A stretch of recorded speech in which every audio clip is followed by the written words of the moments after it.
बिस्मिल्लाह रहमान रहीम। अस्सलाम वालेकुम नाजरीन, मैं हूं अहमद फवाद और आप देखते हैं मुझे मेरे यूट्यूब चैनल और फेसबुक पेज पर। नाज़रीन, दो बड़ी अहम खबरें हैं जो कि आज के इस व्लॉग में आपके साथ शेयर करने जा रहा हूं। सबसे पहला मामला तो ये है कि -1 फार्मूला जो कि वज़ीर आज़म इमरान खान साहब के हवाले से लॉन्च कर दिया गया है। ये फार्मूला है क्या, क्यों लॉन्च किया गया, किसने लॉन्च किया है, इसमें वो लोग कामयाब हो पाएंगे या नहीं हो पाएंगे, एक तो कुछ एक्सक्लूसिव तफसीलात हैं, ये मैं आज की इस व्लॉग में आपके साथ शेयर करूंगा। और दूसरे नंबर पर नाजरीन, मौलाना फजल रहमान साहब की जानिब से ऐलान किया गया है कि 23 मार्च वाले दिन ही जो लॉन्ग मार्च पीडीएम करने जा रही है वो होगा। लेकिन नाजरीन, इसके बावजूद जैसा कि मैं अपने कुछ पहले के व्लॉग्स में भी ये बता चुका हूं कि 23 मार्च को लॉन्ग मार्च नहीं होगा। आज ऐलान किया जा चुका है मौलाना फजल रहमान साहब की जानिब से, लेकिन उसके बावजूद भी मैं अपनी बात पर कायम हूं कि 23 मार्च वाले दिन लॉन्ग मार्च क्यों नहीं होगा। और मौलाना फजल रहमान साहब ने 23 मार्च का ऐलान दोबारा क्यों किया है और वो अनकरीब इस ऐलान को बदलेंगे और वो ऐसा क्यों करेंगे, इस हवाले से भी कुछ एक्सक्लूसिव तफसीलात हैं, वो आज की इस व्लॉग में आपके सामने रखूंगा। नाज़रीन, पीडीएम का जो सरबराही इजलास था वो हुआ और उस इजलास के बाद मौलाना फजल रहमान ने 23 मार्च का ये कहा कि 23 मार्च को जो लॉन्ग मार्च है वो किया जाएगा। अब इस इजलास की अंदरूनी कहानी क्या है वो मैं आपके सामने रखता हूं ताकि चीज़ों को आप सही अंदाज में समझ सकें। अब हुआ नाज़रीन कुछ इस तरीके से कि पीडीएम के अंदर ये बहस हुई कि इस्लामाबाद में जो लॉन्ग मार्च है अगर वो हम करेंगे या लॉन्ग मार्च के बाद जो 2-3 दिन हमने वहां पर रहना है और हमने वहां पर धरना देना है, तो क्या ये धरना मुस्तकिल रहेगा या ये धरना कितने दिन रहेगा, क्योंकि 2-3 दिन के हवाले से कहा गया लेकिन इस हवाले से भी श्योरिटी नहीं थी। तो ये सवालात जो थे वो उठाए गए कि आया ये धरना 2 दिन 3 दिन कितने दिन रहेगा और जब हम लॉन्ग मार्च के बाद ये धरना ख़त्म करेंगे तो इसके ख़त्म करने की वजह क्या होगी और इससे हमें हासिल क्या होगा, और फिर किस यकीन दहानी के ऊपर हम ये जो धरना है वो ख़त्म करेंगे। और ये कहा गया कि आखिर हम ये करने क्यों जा रहे हैं और वो कौन से ऐसे मुतालबात होंगे जिनके बाद हम अपने इस लॉन्ग मार्च और फिर इस धरने को ख़त्म करेंगे। तो सबसे पहले तो ये चीज़ें ये सवालात जो थे वो रखे गए, जिससे एक चीज़ तो साबित हो गई कि जो शुरू से मौलाना फजल रहमान कह रहे थे कि हम 23 मार्च को ही लॉन्ग मार्च करेंगे, उसके ऊपर सवालिया निशान है कि पीडीएम इसके ऊपर राजी नहीं थी। और उसके बाद ही ये तमाम दीगर जमातों की तरफ से ये सवालात आए कि ये धरना हम क्यों कर रहे हैं, यानी कि मौलाना साहब एक तरफ ऐलान कर रहे हैं, दूसरी तरफ अपने लोगों को मालूम नहीं कि हम ये चीज़ें क्यों कर रहे हैं। तो ये सारे सवालात जो हैं वो इनके सामने रखे गए। अच्छा, फिर इन सवालात के बाद ये कहा गया उस पीडीएम के इजलास में कि हम हुकूमत का खात्मा जो है वो चाहते हैं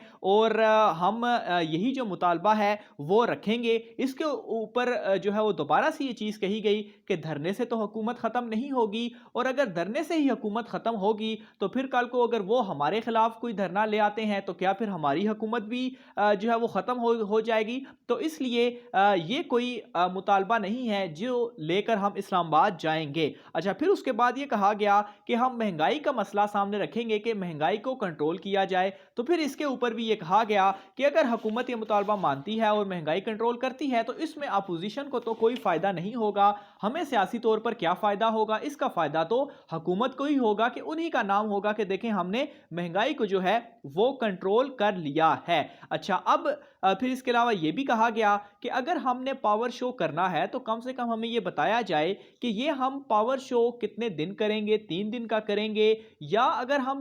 पावर शो करने जा रहे हैं तो 3 दिन की बजाय हम 1 दिन ही इसको क्यों ना रखें, और आखिर इसको ख़त्म करने से हमें नतीजा हासिल क्या होगा। ये सवालात नाज़रीन जो है वो रखे गए। और फिर उसके बाद मज़ीद सवालात ये भी उठाए गए कि 23 मार्च वाले दिन वैसे ही वो अहम दिन है, कहा भी जा रहा है कि अपना धरना या लॉन्ग मार्च आगे पीछे आप कर लें क्योंकि उस दिन वज़राए ख़ारजा जो है वो आएंगे, फिर हो सकता है कि कुछ ममालिक के सरबराहान जो हैं वो सामने आ जाएं और उस दौरान अगर हमारा वहाँ पर लॉन्ग मार्च होगा तो फिर जो इमरान खान साहब के ऊपर माजी के ऊपर जो इल्ज़ाम लगता रहा है कि उनके धरने के दौरान जो चाइनीज़ सदर थे वो पाकिस्तान में नहीं आए, तो वो फिर हमारे ऊपर इल्ज़ामात जो हैं वो لگ جائیں گے. تو یہ جو ساری گفتگو تھی یہ ہوتی رہی اور اس کے بعد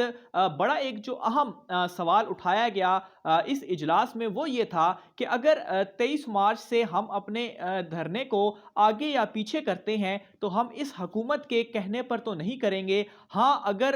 کوئی جو ذمہ دار شخص ہے اگر وہ ان کے پاس آتا ہے اور اس حوالے سے بات چیت ہوتی ہے تو پھر اس کے بعد ہم یہ فیصلہ کریں گے. اب ذمہ دار شخص کے حوالے سے جو کہا گیا تو وہ جو اشارہ تھا وہ اسٹیبلشمنٹ کی جانب تھا, یعنی کہ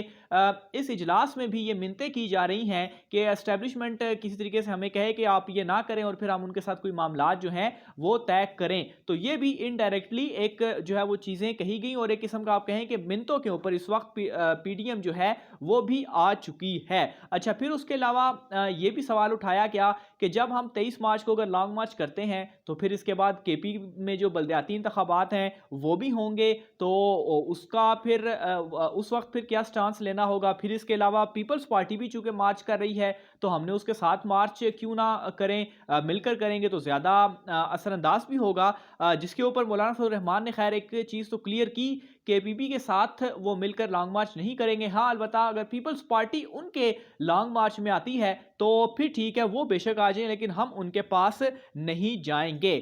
تو یہ ساری جو کنفیوژن تھی وہ آج رہی اس اجلاس میں, جس کے بعد ایک بڑی اہم تجویز آئی اور وہ یہ تجویز تھی کہ یہ جو اعلان تھا ہم ایز اٹ از آج کا اعلان کریں گے کہ جو ہمارا لانگ مارچ ہے وہ 23 مارچ کو ہی ہوگا اور اس سے یہ ہوگا کہ حکومت کے اوپر اور اداروں کے اوپر پریشر رہے گا, کیونکہ اگر ہم لانگ مارچ 23 مارچ سے آگے کرتے ہیں تو پھر اس کے بعد رمضان شروع ہو جائے گا اور اگر ہم 23 مارچ سے پہلے لانگ مارچ کرتے ہیں تو پھر 23 مارچ کو تو ہمیں ختم ہی کرنا ہوگا. تو اس لیے کسی نتیجے پر تو نہیں پہنچ سکے لیکن دباؤ رکھنے کے لیے کہا گیا کہ 23 مارچ کا ہی اعلان کیا جائے تاکہ اس سے حکومت کے اوپر جو ہے وہ دباؤ رہے اور اس کا جو فائدہ ہے وہ آگے جو ہمارے بلدیاتی انتخابات ہونے جا رہے ہیں اس سے بھی ہم اس کا فائدہ جو ہے وہ اٹھا سکیں اور ساتھ ہی ساتھ حکومت کے اوپر بھی جو ہے وہ پریشر رہے گا. تو آج یہ جو اجلاس ہوا تھا یہ صرف اور صرف ایک سیاسی ملن پارٹی تھی جو کہ ماضی میں بھی ہوتی رہی اور ماضی میں بھی اس طرح سے استعفوں کے مطالبے آتے رہے لیکن نہ ہی استعفے آئے نہ ہی اور کچھ ہوا اور آج بھی یہی چیز ہوئی ہے اور وہ بنیادی چیزیں ہیں جن کی بنیاد پر میں یہ کہہ رہا ہوں کہ 23 مارچ کو لانگ مارچ جو ہے وہ نہیں ہوگا. پھر اس کے علاوہ ناظرین ایک اور جماعت جو کہ اس اجلاس میں موجود تھی ان کی جانب سے نون لیگ کے اوپر یہ سوال اٹھایا گیا کہ نون لیگ کے حوالے سے یہ چیزیں آ رہی ہیں کہ وہ رابطے کر رہی ہیں, ان کے ساتھ جو معاملات ہیں وہ ان کے چل رہے ہیں اور شاید کوئی ان کی بات نہیں بن رہی, تو ہمیں بھی اس حوالے سے چیزیں بتائی جائیں اور نون لیگ کو پی ڈی ایم کو اس حوالے سے آگاہ کرنا چاہیے تھا جس کے بعد بڑی مشکل سے اس کو جو ہے وہ خاموش کروایا گیا. تو یہ ناظرین اس وقت جو تمام معاملات ہیں وہ چل رہے ہیں اور اس کے بعد ناظرین باری آتی ہے اس -1 فارمولے کی جس کا میں نے آغاز میں ذکر کیا. اب جو -1 فارمولہ ہے وہ کیا ہے, اس کے تحت ناظرین یہ کہا جا رہا ہے جب عدم اعتماد کی بات ہوئی تو یہ کہا گیا کہ بجائے عدم اعتماد لانے کے یا پاکستان تحریک انصاف کو ہٹانے کے یہ کیا جائے کہ -1 فارمولے کے اوپر کام کیا جائے اور عمران خان صاحب کو ہٹایا جائے اور حکومت پاکستان تحریک انصاف کی ہی رہے لیکن عمران خان صاحب کو جو ہے وہ مائنس کر دیا جائے اور اس کے اوپر حامی بھی بھری گئی اور کام بھی اس کے اوپر شروع کیا جا رہا ہے. لیکن ناظرین اب یہاں پر مسئلہ یہ ہے کہ پاکستان تحریک انصاف عمران خان صاحب کا ہی نام ہے. اگر عمران خان صاحب کو تحریک انصاف سے ہٹا دیا جائے تو تحریک انصاف کی کوئی جو وجود ہے وہ نہیں رہے گی. تو اس لیے یہ جو -1 فارمولہ ہے یہ بالکل بیکار فارمولہ ہے اور اس کے کوئی بھی جو نتائج ہیں وہ نہیں آنے والے کیونکہ مائنس عمران کا مطلب ہے کہ پاکستان تحریک انصاف سرے سے ہی ختم ہے. تو یہ اس کے علاوہ ناظرین ایک اور جو بڑا اہم اشارہ کیا گیا وہ یہ کیا گیا کہ اگر 23 مارچ کا جو لانگ مارچ ہے اگر اس حوالے سے کوئی ذمہ دار شخص آ کر یہ کہتا ہے کہ اس کو نہ کیا جائے تو پھر ہم اس کی تاریخ کو بھی آگے پیچھے کر سکتے ہیں, تب تک جو پریشر ہے وہ ڈالا جائے اور اگر کوئی ذمہ دار شخص, اشارہ جو ہے وہ آپ ناظرین سمجھ گئے ہوں گے, اگر وہ آ کے کہتا ہے تو پھر اس کا مطلب یہ ہوگا کہ ہم اس چیز کو آگے بھی کسی طریقے سے یوٹیلائز کر سکتے ہیں. تو یہ ناظرین ایک پی ڈی ایم اجلاس جو تھا اس کی کہانی تھی اور آپ یوں سمجھ لیجئے کہ یہ ایک سیاسی ملن پارٹی تھی जो फैसले भी हुए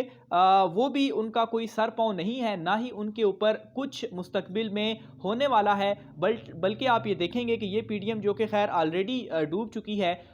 ये मज़ीद आपको डूबती हुई नज़र आएगी। अपने राय का इज़हार कमेंट बॉक्स में लाजमी कीजिएगा। आज के व्लॉग से इतना ही, मुझे इजाज़त दीजिए। अल्लाह हाफ़िज़।